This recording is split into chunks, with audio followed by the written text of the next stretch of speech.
Combate à corrupção. Quais os papéis de cada cidadão? Nós sabemos que a corrupção é um mal que afeta a sociedade como um todo, o nosso desenvolvimento econômico e até o indivíduo como cidadão. Mas existem pessoas que estão trabalhando efetivamente para amenizar esse problema e, quem sabe, até um dia erradicá-lo da nossa sociedade. E se você quer saber mais sobre isso, fica conosco. É só um minuto e eu aguardo você. Até já.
Olá, amigos, estamos de volta para mais um Protagonismo Regional em Debate, transmitido semanalmente pelas plataformas do Protagonismo Cidadão em parceria com o Jornal Diário do Litoral, gravado aqui nos estúdios Tela VIP. No painel dessa semana de inovação, nós vamos falar sobre combate à corrupção e os papéis de cada cidadão. Por isso que nós recebemos no estúdio, esta semana, a escritora e advogada Mônica Rosenberg e o ativista político, empreendedor social Rodrigo Rey, ambos candidatos. A Mônica, pré-candidatos, né, a deputada federal, e o Rodrigo, pré-candidato a deputado estadual pelo Partido Novo. Sejam bem-vindos, Mônica e Rodrigo. Muito obrigada, Sérgio. É um prazer estar aqui para falar desse assunto tão importante, justamente numa plataforma de protagonismo cidadão, que é o que nós estamos precisando. Muito obrigado pelo convite, pelo espaço que está dando para a gente. É de suma importância a gente falar sobre corrupção e o que ela é de fato, porque ela acaba tirando dinheiro da saúde, educação, entre outras plataformas mais. Mônica, antes de a gente falar do teu livro, propriamente dito, né, eu queria primeiro fazer uma contextualização sobre o tema, né? A gente fala muito de corrupção e aparentemente é algo que já está instituído na sociedade. Algumas pessoas acreditam que ela vem de uma mistura de culturas, né? Acreditam que é algo endógeno, que a gente é um povo corrupto, enfim. O teu livro até traz esse tema, né? Somos todos corruptos, mas muita gente acredita que isso é uma questão que tem a ver também um pouco de estrutura política que existe na nossa sociedade, mas tem a ver também com as condições que a gente encontra que acabam dificultando o processo de erradicação dessa prática. Qual é a tua avaliação nesse contexto todo, em que analisa-se que a corrupção é algo típico do brasileiro ou ela é uma circunstância de cenário? A resposta para as duas perguntas é sim, ela é típica do brasileiro. O Brasil vive uma cultura de corrupção, mas ela tem um contexto histórico, então isso começa na colonização, das pessoas que vieram conhecer, descobrir o Brasil e ocupar o Brasil, mas também tem um contexto político. É um desenrolar de acontecimentos por causa dessa história, por causa da forma como o Brasil foi colonizado, pela nossa relação com a coroa, como foi a nossa independência. É um processo histórico, mas hoje não há a menor dúvida que a forma como os nossos governantes se apropriaram da ética, né, a forma como eles se acham donos e usam os seus próprios interesses acima do interesse da população, eles corromperam a própria política, eles corromperam a nossa democracia. Então é uma coisa de dois lados. Somos uma sociedade com uma cultura de corrupção, nós precisamos reverter essa cultura, mas também uma política corrompida e nós precisamos mudar também a nossa política. O que você acha, Rodrigo? Bom, acredito também da mesma forma e ainda coloco que a gente tem mecanismos que deveriam ser mais corriqueiros, né, do cidadão. Ela primeiro questionar de onde vem e para onde vão os impostos. Isso aí já é uma forma com que a pessoa ela pode saber que, por exemplo, o IPTU que ela pagou hoje, esse dinheiro vai ser utilizado de que forma, como. A gente não tem o costume de estar olhando em portais de transparência. E também os portais de transparência são um pouquinho difíceis, muitas vezes, você visualizar, você não consegue fazer um rastreamento. Então, assim, a gente precisa ter um costume de fiscalizar é mais fácil fiscalizar a gente, né? Que é mais fácil o governo fiscalizar a gente do que a gente fiscalizar o governo. Então, a gente precisa começar a inverter um pouquinho mais essa forma. Você entende que a população está um pouco acomodada, ela acha Exatamente.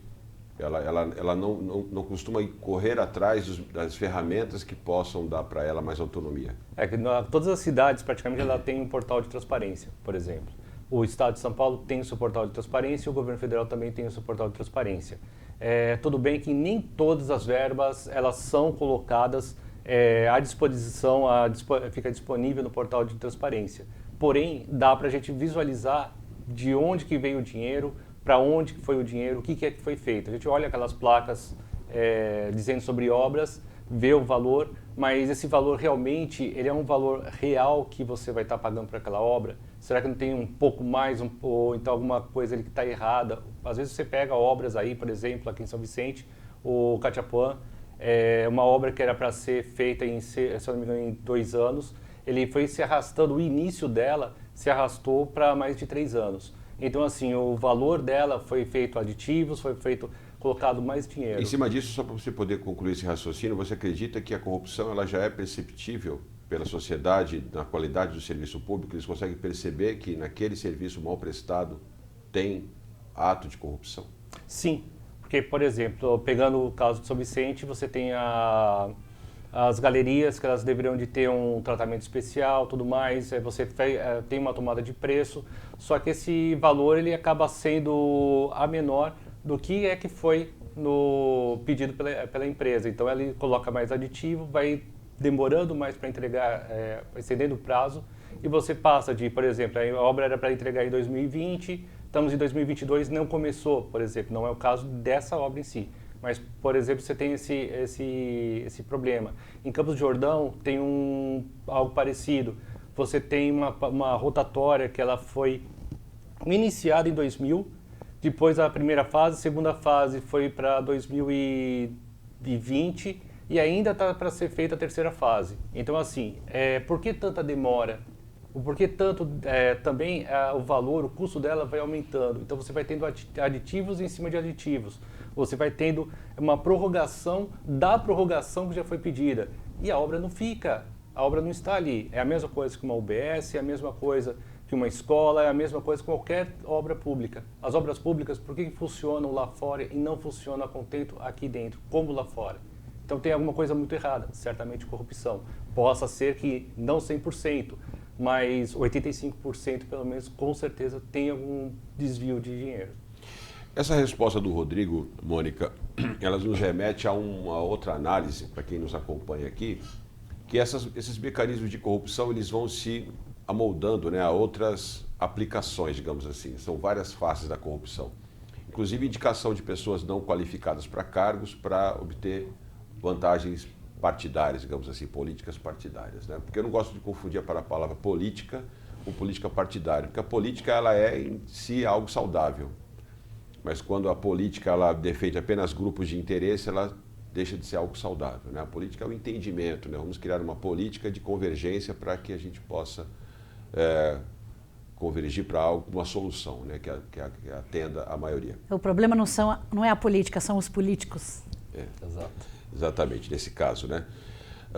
E aí a gente pode olhar a corrupção como algo que acaba se amoldando nessa estrutura, né? Nesse mecanismo. Qual o tamanho do desafio para que a população possa mensurar esses impactos da corrupção? Porque é algo ainda subjetivo para a sociedade, né? Corrupção, ele consegue saber que existe, mas para muita gente não é identificável. Não dá para dizer só que a corrupção é porque alguém pediu uma propina. Porque para que alguém pague a propina, precisa ter uma estrutura por trás disso. Para que alguém prorrogue um contrato e prorrogue por mais vezes do que o necessário, também é preciso uma estrutura por trás disso. Como é possível mapear, mensurar, para a gente poder, com dados mais objetivos, fazer esse enfrentamento? Primeiro, eu queria só colocar em cima de uma coisa que vocês falaram antes, se a população está acomodada, que não é que a população está acomodada, a população está indignada, mas a desesperança é um problema, né? As pessoas, ao mesmo tempo que estão dizendo não é possível, elas dizem, mas não tem como mudar. Então, é muito importante esse tipo de conversa, exatamente para a gente poder dizer, temos que continuar lutando e é possível mudar, está na nossa mão fazer a mudança. E aí você trouxe uma coisa muito importante. A corrupção não é só a propina, a corrupção ela nos rouba duas vezes. Quando um político está colocando para tomar decisão alguém que não é capacitado para exercer aquele cargo, então, por exemplo, a agência de habitação de Santos, eu estou dando um exemplo hipotético, tá? Não estou fazendo nenhuma alusão aqui, realmente. Se a pessoa que está ali foi nomeado para aquele cargo, ele não entende nada de habitação, nunca trabalhou com isso, ele é pintor. O que ele sabe de habitação é fazer pintura de casas. Essa pessoa está ali porque ele vai roubar para o prefeito, ele vai ajudar o financiamento da campanha do prefeito.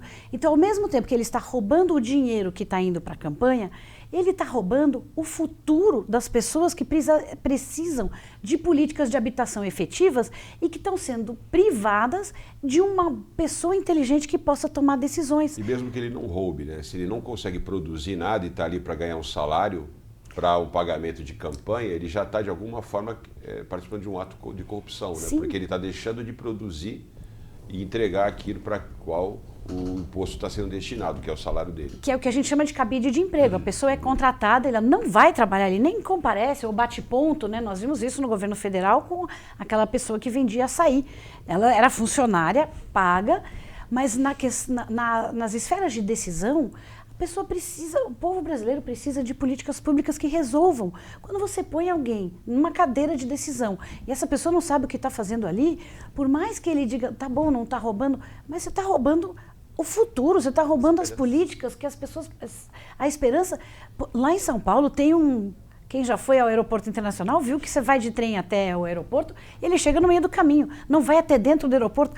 Aquele pedaço de trem que não chega dentro do terminal, aquilo é roubo que não é financeiro. E aí você falou uma outra coisa importante, que é uma medida subjetiva, né? A gente não consegue muito bem mensurar e não consegue mesmo, porque o crime de corrupção, na maioria das vezes, ele é invisível. A gente não fica sabendo, primeiro, quanto foi roubado, segundo, quanto que realmente... não deveria ter sido investido e foi. E terceiro, você não sabe o que poderia ter sido feito se aquele dinheiro tivesse sido investido de forma inteligente, de forma efetiva. Então percebe, mesmo que a gente tivesse transparência, você não consegue medir. A gente acaba medindo percepção de corrupção, a gente mede mecanismos de combate, mas medir o estrago que a corrupção realmente faz não é possível. A gente não teve essa pedagogia ainda, né, Rodrigo? Exatamente, porque na escola o que a gente aprende... mal aprende, né, vamos dizer assim, é você saber falar e fazer conta. E depois disso daí, o que você faz? Porque se você hoje em dia nem isso também, viu? Exatamente. Antigamente era mal aprendia, né? Hoje você nem isso aprende mais. Mas assim, se nós tivéssemos uma aula de cidadania, vamos dizer assim, você teria condições de fazer aulas multidisciplinares, colocando a pessoa para saber, por exemplo, vai ser construído uma UBS nova na cidade. Legal, então, primeira coisa, pega os alunos e vê com eles se eles sabem o que vai na construção de uma UBS. Não precisa ser engenheiro, não precisa fazer, assim, não, mas você vai explicar cálculos de engenharia. Não, não é isso. Coisa simples. Um bloco custa quanto? Custa tanto, em média, em 3 locais que eu fui ver, custa tanto. Então, quantos blocos que você acha que vai ter? Então, você consegue mais ou menos mensurar o quanto que valeria aquela obra. Uma obra, por exemplo, se nós fizéssemos... Vai longe, os editais. Você pega edital, você tem casos onde vai uma caneta que custa ali na esquina R$1. No edital está dizendo que a prefeitura vai pagar, ou o Estado vai pagar R$10 por uma caneta. Então, assim, você tem um erro muito grotesco ali que muitas vezes é até fácil de você ver. Só que o cidadão não está acostumado a ler um edital, uma tomada de preços. Às vezes as tomadas de preço elas são muito rápidas e você não tem ali todo o processo legal. Isso aí também é uma forma de se ter a corrupção, né? De você trazer os amigos para participar de uma licitação. É uma forma também de você corromper. Enfim, você tem que começar a ensinar o cidadão a como ele faz a pesquisa, como que ele trabalha com as informações. E desde a escola você consegue fazer isso. Você consegue fazer um trabalho multidisciplinar, onde você tem ali um professor de matemática que poderia explicar, olha, como eu falei dos tijolos, tantos tijolos você consegue fazer tal coisa. Então você sabe mais ou menos mensurar. E a gente conseguiria criar a ideia de, olha, foi achado, descoberto hoje um caso de corrupção de não sei quantos milhões. A pessoa vai começar a ter uma proximidade. Porque hoje a gente não tem uma proximidade com valores. Começa por aí, a gente fala assim, foi desvio de bilhões de reais. Mas para a pessoa comum não sabe o que significa isso. Você, por exemplo, você tem o fundo eleitoral esse ano, que é de 5 bilhões. O que é para o cidadão comum esse valor? Para nós que a gente conhece, esse valor daria para comprar, por exemplo, mais de 5 mil ambulâncias. Poderia construir mais de 2 mil creches. Então, assim, a gente consegue fazer isso. Agora, a pessoa que está começando está na vida acadêmica, vamos dizer assim, ainda, na escola, ela não consegue fazer isso hoje, porque justamente parece que não existe uma vontade de fazer com que as pessoas elas sejam mais críticas e elas consigam se esclarecer e ir atrás das informações. Né? Quanto menos informação, menos pessoas fiscalizando, é melhor para quem quer desviar. Vamos falar um pouquinho agora do livro, né? Eu quero passar para quem está nos acompanhando aqui que hoje a gente está tratando desse tema, mas é importante destacar, né, que tanto a Mônica quanto o Rodrigo já atuam há muito tempo nessa área. A Mônica é uma advogada e se especializou, acho que se não me engano, numa academia internacional anticorrupção.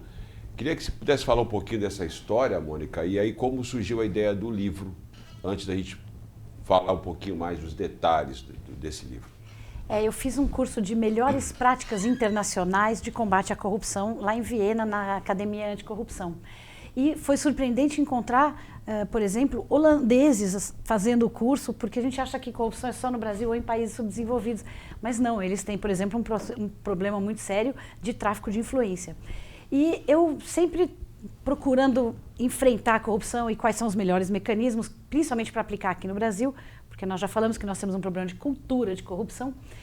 Chegando ao Brasil, fui fundadora do Instituto Não Aceito Corrupção, uma ONG cujo objetivo era exatamente mudar a cultura de corrupção do Brasil com pesquisa, com educação e com políticas públicas. E o que a gente percebeu é que o brasileiro não defende corrupção, apesar de a gente ter uma cultura de corrupção, o brasileiro em geral, se for perguntar, ninguém é a favor da corrupção. Todo mundo entende que a corrupção é ruim, mas ninguém sabe o que fazer. A pessoa quer combater a corrupção, mas não sabe por onde. E aí fica esperando que os políticos façam a mudança, fica esperando que alguém faça essa mudança, só que a mudança está na nossa mão. Então a minha ideia é assim, existem vários livros sobre corrupção no Brasil, vários livros de como combate, são livros pesados, livros assim complexos. Eu quero só fazer um recorte sobre esse comentário seu, que o brasileiro não gosta de corrupção. Não sei se vocês viram, o Deltan Dallagnol, hoje ele deu uma entrevista para o Pânico, e eu achei aquilo incrível. Ele falou que quando veio a notícia de que ele estava sendo condenado a pagar um valor lá por ter prendido o Lula, começou a chover Pix na conta dele. E aí, de manhã, a mulher dele acordou e falou, olha, que Pix são esses aqui? Ele falou, não sei o que é. Eu falei, tinha tanto Pix que passou de 500 mil reais. Foi. E ele tive que pedir, cancelar a chave. Surreal.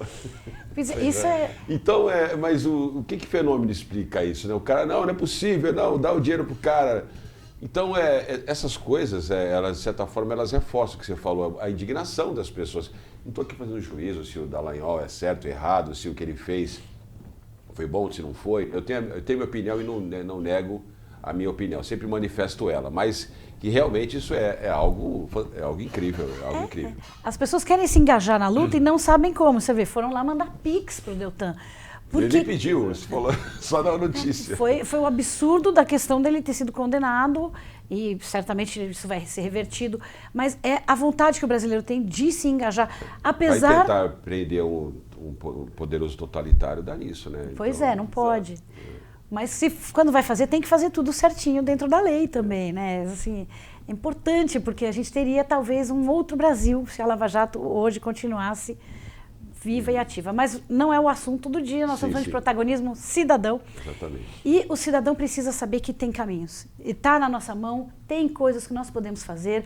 Não é uma coisa difícil, porque depende de muitos elementos, mas não é complicado. O caminho é simples. O livro é um livro curtinho, simples de ler, colorido, fácil, uma linguagem fácil. Pode levantar aí, viu, Mônica, para o pessoal colocar aí. Onde é que acha o teu livrinho, Mônica? Está disponível na internet gratuitamente. www.somostodoscorruptos.com.br. De graça, é só baixar e espalhar, porque a ideia é que todo mundo saiba o que está na sua mão. Tem uma frase que muita gente diz, né? Que mundo vamos deixar para nossos filhos? Temos que acabar com a corrupção para deixar um mundo melhor. E se você for pensar, nós estamos pedindo muito das pessoas, né? Que, poxa, que mundo você vai deixar? Mas eu prefiro perguntar, que filhos nós estamos deixando para o mundo, né? Que pessoas nós somos? Como que nós nos comportamos? E assim é que a gente vai fazer o que está ao nosso alcance para daí a mudança acontecer. Eu não preciso mudar o mundo, basta eu mudar a mim mesma e a minha forma de me comportar e como eu me relacionamento, que eu já faço a mudança. Se todos os brasileiros fizessem isso, e aí é engraçado que a gente está falando que o brasileiro é contra a corrupção, que o brasileiro se engaja, mas muita gente fala, o brasileiro gosta de corrupção, o brasileiro é corrupto, a lei de Gerson. Nós temos mesmo uma coisa de que o honesto no Brasil é trouxa. E a gente precisa começar, e por isso que o título do livro é Manual do Ético Chato. A gente tem que começar a valorizar a pessoa que é ética, a pessoa que é chata, a pessoa que fala, isso está errado, eu não vou fazer porque isso é errado. Essa é a virada de chave que a gente precisa começar a fazer. Eu até faço um contraponto, não sei se é um contraponto, viu, Mônica, mas vou puxar aqui para o Rodrigo. Eu não acredito que o brasileiro é tipicamente corrupto, mas eu entendo as dificuldades que nós temos porque nós somos uma multicultura. E toda multicultura tem esse choque, né? Então leva muito tempo para que você possa equalizar isso. Porque parece bobagem, né? Mas eu tenho uma amiga que até faleceu no início do ano. Ela fazia muitos trabalhos na África e ela tinha muito contato com povos africanos. E o que para nós aqui era absurdo, para eles era natural. E fazia parte da cultura, da ética deles, até no comportamento dela. Então, por exemplo, para ela ser recebida por um nobre, né, da corte de um rei lá africano, no aposento dele, se ela negasse, aquilo era uma ofensa para o camarada, né? Tudo bem, de novo, fazendo juízo de valores, mas quando você mistura tantas culturas, né, então leva muito mais tempo para equalizar, né? Então, eu até vejo o lado positivo no Brasil, ter conseguido, né, sobreviver ao lado negativo disso, e o lado positivo é que nós somos um povo muito criativo, né, um povo que consegue abraçar todas as nações, enfim, acho que o Brasil tem um potencial fantástico por causa disso. Mas voltando para a questão do protagonismo e dos desafios, o que você tem visto de prática no dia a dia, até com base em tudo que a Mônica já falou, e de ações concretas? Olha, de ações, além da ONG, né, que ela fazia parte, assim, muito pouca coisa, vamos dizer assim, que a gente tem visto. Você consegue contar nos dedos quantas ONGs, quantas iniciativas se tem de combate à corrupção. Você estava falando sobre cultura, só puxar sobre isso. Meu pai era espanhol, minha mãe brasileira. Ambos não deixava com que nem eu, meu irmão, nem eu pegasse uma borracha que fosse de um amiguinho. Né? Você ia lá e devolvia. Você era responsável por isso. Então, assim, dentro de casa já começa o combate à corrupção. A Mônica pode me corrigir se eu estiver errado, mas assim, a gente começa dentro da própria casa essa cultura. Pelo exemplo. Exatamente, porque a gente tem que ter o exemplo. Porque, afinal de contas, eu não quero que meu filho seja um futuro preso. Para que ele não seja isso, eu tenho que orientar da melhor forma possível também. A gente trabalha muito com exemplos, né? O ser humano ele é muito voltado com exemplos. Eu não sei se foi no filme Encantador de Pipas, nem lembro se é esse nome, que o pai do menino fala, né? Qual é o pior crime? Ele fala que é roubar, né? Porque ele fala que quando você rouba alguém, você não rouba só o patrimônio, você rouba tempo, você rouba dignidade, você pode roubar o casamento, roubar a paz. Enfim, ele vai falando várias coisas que ele pode roubar, então roubar é o pior dos crimes, desculpa. Imagina, esse roubo, esse roubar, como você citou agora muito bem, ele é basicamente o solo fértil para a corrupção. Então você vai roubar o futuro das pessoas, como a gente já falou, vai roubar os sonhos das pessoas. A confiança. A confiança, então, mais ainda, porque eu tô com 47, desde que eu me conheço por gente, vamos dizer assim, eu sempre escuto, político é tudo ladrão. O que roubou? Roubou a confiança na classe política. Por quê? Porque você sempre tem, vira e mexe, lembrando anões do orçamento, você tem os pianistas, você tem vários aí do que a gente já passou na história brasileira.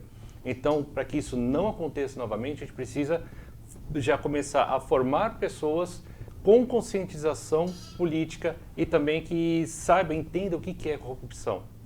Corrupção nada mais é do que você faltar o teu emprego, não ter o seu trabalho, não ter o seu transporte, não ter a sua segurança e nem ter a sua saúde. Você pediu um exemplo prático, teve um muito recente e muito conhecido, que foi aquela prefeitura na Bahia que tinha feito um contrato de um show milionário com um cantor sertanejo, e isso caiu nas redes, as pessoas descobriram que o valor do contrato era absurdo, e veja bem, as pessoas, cidadãos comuns, se manifestando, se posicionando, dizendo isso aqui é um absurdo, fizeram tanto barulho nas redes sociais que o Ministério Público foi analisar o que estava acontecendo e o contrato foi cancelado. O tribunal cancelou o contrato dela com esse show. Isso, apesar de muita gente ter dito, é mais um exemplo de corrupção, olha isso, tá vendo?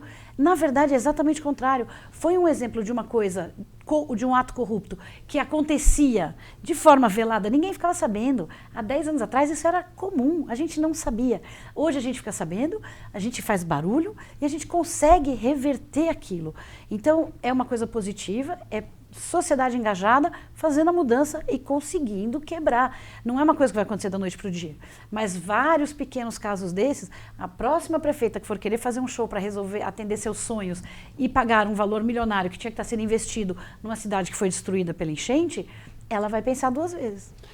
O Rodrigo falou alguma coisa agora, quando a gente rouba a confiança, né, da classe política, é algo extremamente sério, porque a política ela é o pilar da democracia. É através do representante político que você exerce, né, o poder da maioria. Né? Você tem que ter um representante dessa maioria para que a democracia possa se materializar de fato.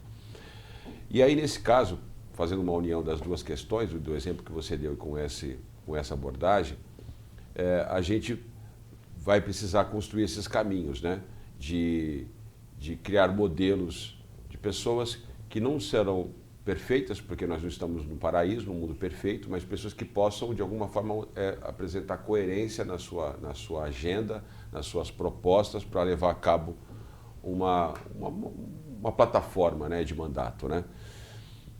Talvez essa seja uma forma da gente buscar essa verdade, né? Porque uma pergunta que eu selecionei aqui, como a gente vai buscar a verdade para poder separar esse joio do trigo, porque a corrupção também tem essa cortina de fumaça, né? Olha isso, o crime não aconteceu, não foi bem isso, né? Você está lidando com um aliado que ele faz parte do jogo da política, mas ele tem uma ação de corrupção e ao mesmo tempo o ato não foi cometido pelo mandatário majoritário, mas ele está no conjunto da obra. Olha como fica difícil você transmitir para a população essa lisura do processo. Eu, na verdade, acho que assim, tem uma ferramenta aí muito complexa que se chama Google.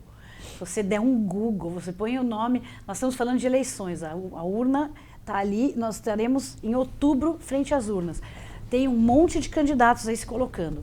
Você entra no Google, você vai ver, tem condenação? Muitos têm condenação. Nós temos a lei da ficha limpa, que cria uma ilusão de que todos os candidatos que estão lá não têm processo, mas muitos deles já têm condenação em primeira instância. Mas vai condenar? Gente, não vamos eleger quem tem um histórico duvidoso. Na dúvida, você falou aí, às vezes não é claro, não é transparente. Na dúvida, escolhe outro. Escolhe alguém que a gente tem certeza que nunca fez nada. Escolhe alguém que tem uma história de compromisso com aquela pauta. Você acha essa pauta importante?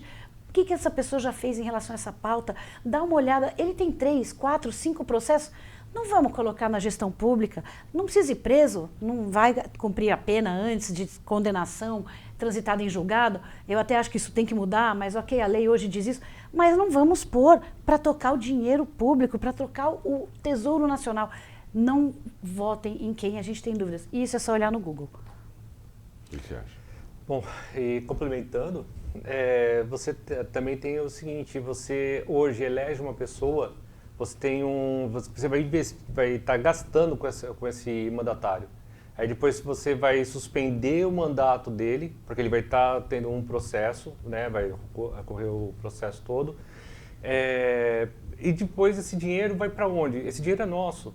Então o dinheiro, ao invés de ser investido, de ser colocado uma pessoa que esteja realmente sem um processo judicial, coisa assim, vai para uma pessoa que tem uma possibilidade de ser corrupta e vai acabar nosso dinheiro mais uma vez indo para o lixo. Então é melhor agora fazer o trabalho de pesquisa, como o Dr. Google, e começar a pesquisar se tem algum problema ou não na justiça, se já foi vereador, se já foi prefeito, se já foi... Seja o que for, procure saber, porque no Google você tem lá o histórico de todo mundo. Então é a melhor informação que você tem. Hoje é a nossa melhor ferramenta anticorrupção, uma das ferramentas anticorrupção que você tem. Nesse cenário de polarização, Mônica, como é que a gente pode acreditar racionalmente, considerando que o ser humano é muito mais emocional, que esse combate da corrupção não vai se transformar em palanque ideológico, né? Indo para esse lado das ideologias que estão tão exacerbadas hoje em dia? Como separar isso aí, ou não é possível separar? É difícil separar e nós vimos isso acontecendo em 2018. A pauta do combate à corrupção foi muito utilizada justamente como bandeira e depois abandonada pelo caminho. O que a gente está vendo é o contrário. Nós estamos vendo a imprensa dizendo que a corrupção não é mais pauta e que as pessoas não estão achando mais importante. Inclusive tem um rouba mais faz aí, voltando, né? Antes era o Maluf, agora é de outro lado, de gente dizendo, tudo bem, não me importa, eu quero é que tenha picanha no meu churrasco. Então a gente precisa bater na tecla de lembrar que com o nível de corrupção que a gente tem no Brasil hoje, a gente não vai resolver o problema da fome, não vai resolver o problema do desemprego. E quem está prometendo que mesmo com corrupção vai resolver, é mentira. Basta olhar o que essas pessoas têm feito. A polarização atrapalha a discussão racional de ideias, né? Sai do racional, vai para o emocional, hoje inclusive está no intestinal o negócio, porque está muito difícil. Mas se a gente sai da discussão de presidenciáveis, que é onde a polarização está maior, porque ele está mais personalizado, e traz esse debate para o Congresso Nacional, que é realmente quem manda no Brasil, quem está andando para trás, especialmente nas pautas importantes como combate à corrupção, é o Congresso Nacional. E quando a gente está no Congresso, como é menos personalizado, aí tem as figuras, o centrão, né, os grandes grupos, no Congresso a gente consegue trazer a figura de pessoas novas e de pessoas comprometidas. Então, o que eu sempre tento fazer é, vamos falar de deputados e senadores. O que você acha? Eu concordo plenamente e a gente precisa realmente renovar, né? Porque afinal de contas todo mundo reclama que porque está faltando emprego, porque está faltando isso, está faltando aquilo. Só que quem legisla são os legisladores. Quem é que são os legisladores? Os deputados, senadores, tanto na esfera federal quanto na esfera estadual e na municipal. Então, sempre as pessoas, elas, quando vão votar, elas já vão com uma cabeça de, olha, para governador é tal, para presidente é tal, e depois sorteia quem é que vai ser o candidato dela que ela vai votar para deputado ou senador. Então, a gente precisa mudar agora. Não é pegando papelzinho no chão que a gente vai mudar o país. É fazendo a pesquisa novamente no Google, ou então entrando em contato com pessoas que conheça um pouco mais sobre política ou te informe sobre como achar essas informações e procurar sobre aquela pessoa. Se eu sei que aquele cidadão, ele já teve um processo, já descarto. Se eu sei que aquele cidadão ali, ele está falando que vai fazer algo e que não é nem da alçada dele, descarta, porque vai estar mentindo. Se ele está mentindo agora, ele vai mentir depois. E não adianta depois falar assim, que nem foi colocado, né, mas você tem uma pessoa e quem está abaixo dele ou está próximo a ele é que faz, como é que fica? Quando você trabalha junto com alguém, você conhece a pessoa de um jeito ou de outro. E se você não está preocupado com quem são os seus pares, sinto muito, você é tanto quanto corrupto quanto os outros. Então a gente precisa ter essa noção, precisa começar a ter um pouco mais de racionalidade do que passionalidade. O voto, infelizmente, ele ainda é passional, não é racional. mas a gente precisa mudar um pouquinho com essa cultura, justamente a gente martelando, falando sobre política, falando sobre corrupção, falando sobre todas as mazelas que a gente tem e dizendo o porquê que isso acontece. O cidadão, ele vota de qualquer forma. A gente precisa mudar isso. Vamos falar mais um pouquinho do livro para terminar, então? Quer contar como ele está estruturado, como é que a pessoa pode aproveitar essa leitura? Legal. São duas partes. A primeira parte é explicando por que faz diferença você se movimentar. Muita gente fala, mas quem sou eu? Não vai mudar nada, eu sou uma pessoa que X, eu sou um cobrador de ônibus. Sou só um cidadão. Sou apenas um cidadão. E aí, latino-americano, batendo de novo no protagonismo. O que o livro vai explicar é o efeito do contágio positivo. A gente viu com a Covid.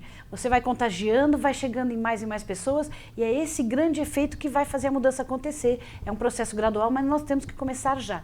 Então, a primeira parte é uma parte mais teórica, que é fácil de ler, não é nada pesado. E a segunda parte, ela é extremamente prática. São links, tem um quadro, porque muita gente não entende muito bem o poder legislativo, executivo, judiciário, municipal, estadual e federal. É uma coisa muito confusa. Tem um gráfico ali bem para você entender e quais são as agências com quem você pode falar, como que eu faço uma denúncia, o que eu posso fazer em relação a fake news. Todas essas questões estão ali de forma bem simples e prática. Assim, a ideia é, acabou de ler o livro, você vai falar, nossa, isso eu consigo fazer e eu vou fazer. Maravilha. Bom, a gente precisa conversar bastante com o pessoal sobre como a gente precisa amadurecer mais o combate à corrupção. Uma das formas é o uso da tecnologia e a gente precisa deixar mais transparente o que é os gastos públicos, como que eles são. Facilitar o acesso do que a gente tem hoje, a gente conseguir estar trabalhando com a tecnologia blockchain, que aí evita também a gente ter mudanças de documentos. Acho que você é melhor para falar sobre isso do que eu. Então, assim, a parte de tecnologia sou eu, mas a parte de combate, vamos dizer assim, maior é a Mônica. Então, assim, a gente tem que dar mais subsídio para formas para que possa o cidadão comum ele conseguir fiscalizar mais. E também, voltando à cultura de fiscalização e a cultura de você saber o que está errado, como é que está errado e onde você vai cobrar. Aí tem um livro que até pelo WhatsApp dela pode estar pedindo para poder estar Isso aí, Mônica, deixa eu mostrar também aqui então. Eu acho que está aqui.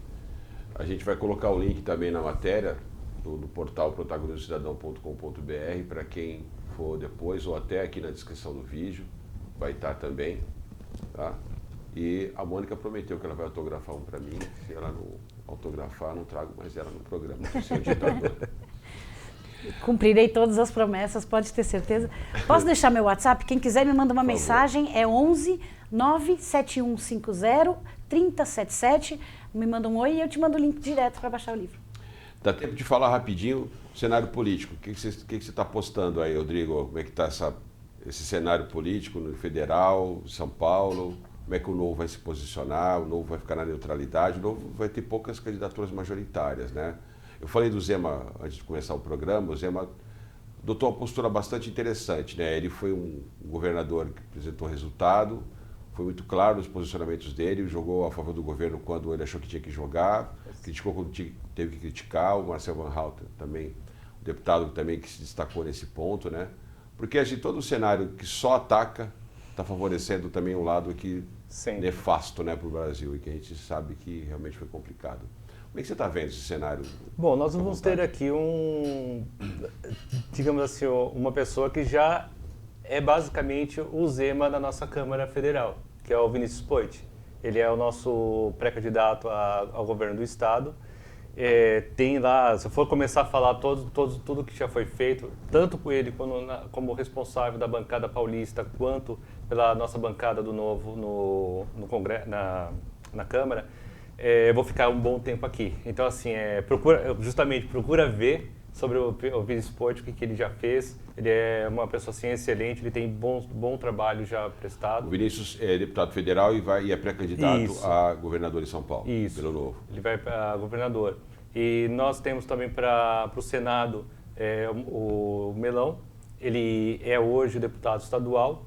Estou com ele, inclusive, visitando algumas escolas, que a gente vê alguns problemas, justamente essa parte de corrupção, que a gente está olhando alguns probleminhas, alguns entraves que não está facilitando o dinheiro chegar na escola, e a gente tem visto muitas a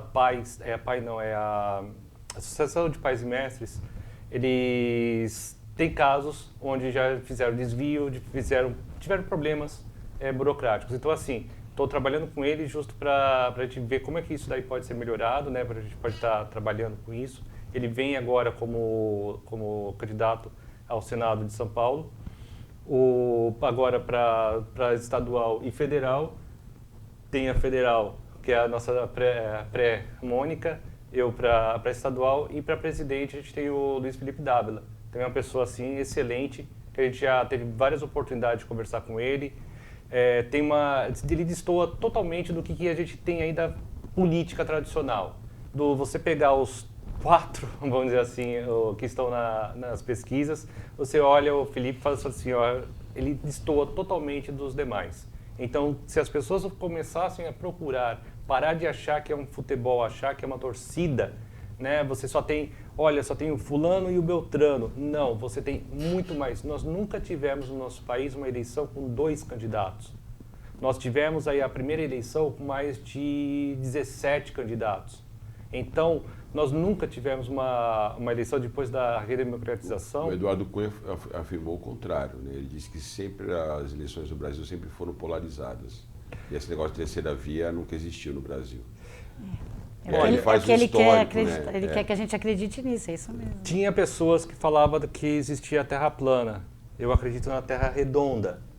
Ele acredita na Terra plana da política. Eu prefiro na redondinha, onde você tem uma pluralidade de ideias. Eu me lembro que ainda teve da eleição, que tinha o tal de Marronzinho, que não sei se você vai lembrar disso, e outras pessoas também. Então, assim, a polarização, ela se dá quando você tem 2 grupos com interesse comum, que é de chegar até o poder. Seja eu ou seja você, não importa. Mas a gente vai criar o caos para poder chegar junto e ofuscar os demais. É isso que acontece na nossa política. Você tem um que já fez alusão a votar no concorrente, é só procurar na internet.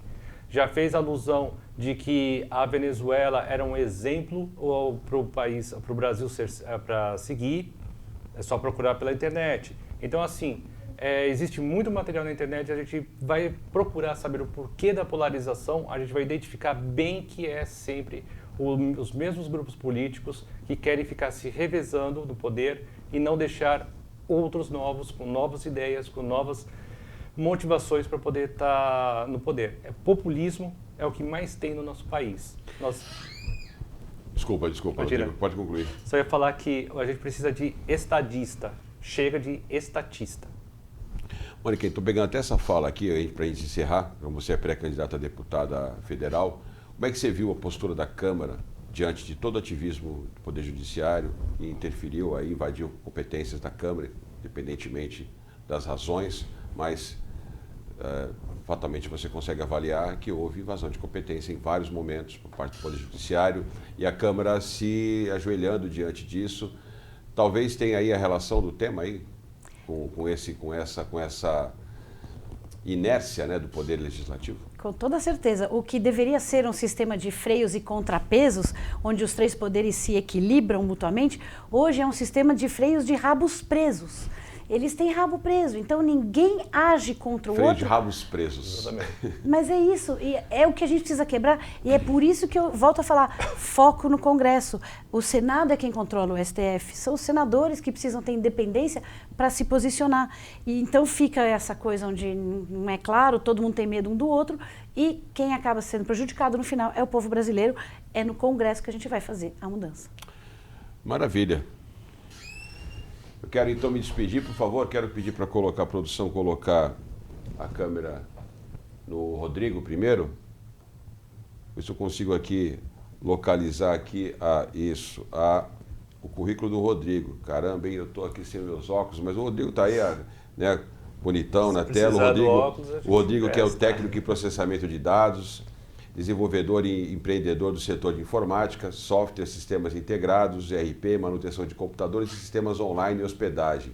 pesquisador das ciências políticas e de educação, organizador de ações sociais e políticas, concluiu o curso de formação em governante em 2013 na Escola de Governo como Liga Cidadã e foi eleito para o biênio de 2015 e 2017, conselheiro dos usuários da operadora TIM, eleito para o biênio 2020 e 2022. É conselheiro participativo de São Paulo, atualmente é pré-candidato a deputado estadual pelo Partido Novo. Rodrigo, obrigado pela tua participação. Eu que agradeço a oportunidade.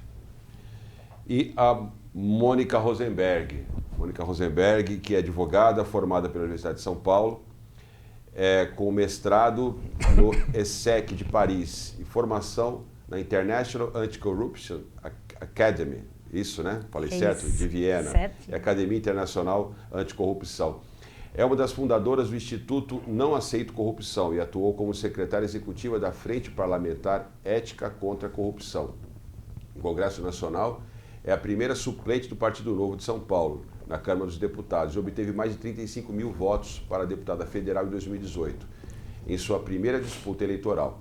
É associada ao Movimento de Mulheres Liberais, a Lola, aluna, monitora e coordenadora do Renova BR, líder da Rede de Ação Política pela Sustentabilidade e coordenadora estadual do Movimento Livres em São Paulo. A Mônica, que é autora do livro Somos Todos Corruptos, que ela apresentou aqui.